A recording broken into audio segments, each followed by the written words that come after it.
Gabby Logan has recalled the moment her husband Kenny was diagnosed with prostate cancer as she revealed she knew deep down she wasn't going to lose him. The 49-year-old struggled to fight back tears when she discussed just how much of a rock he had been to her and how his cancer battle had made them stronger. In a new interview, the presenter was asked about her relationship with Kenny and finding out about his cancer. Her spouse was diagnosed in February after she urged him to get checked out despite him feeling fine.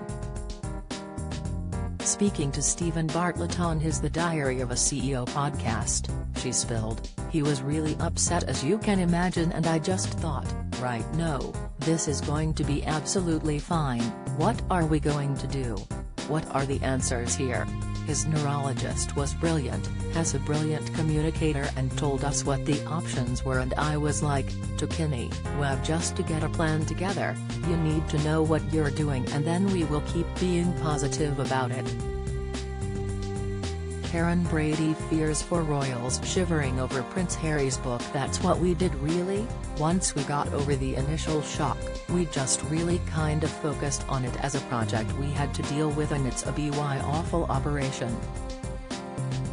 Gabby explained that Kenny had to have 6 stab wounds in his torso, which was really invasive.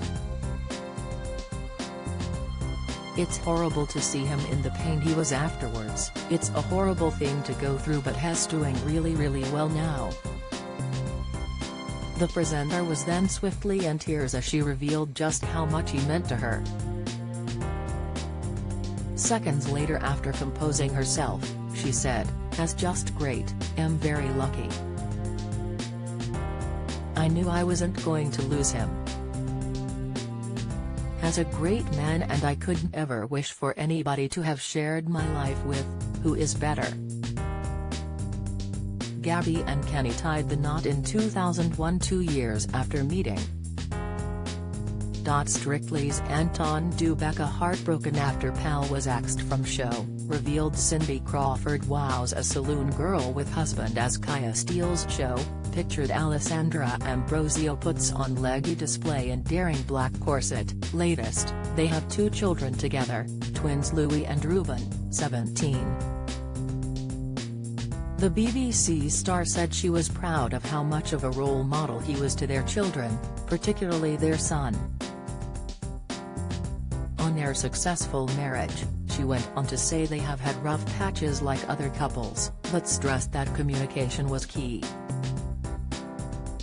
She continued, "Marriage, children and the commitments, they do test you. They do put you in a position where you feel uncomfortable and not kind of how I expected things to be. The one thing is communication," she continued, adding that they knew when to disagree. Kenny was declared cancer-free in August and has since returned to work. Prostate cancer is the most common cancer in men, mostly affecting men aged 50 or over. If you are worried, get checked out as soon as possible, as the earlier the caught the better. The most commonly used tests for prostate cancer are blood tests, a physical examination of your prostate, known as a digital rectal examination, or DRE, an MRI scan, and a biopsy.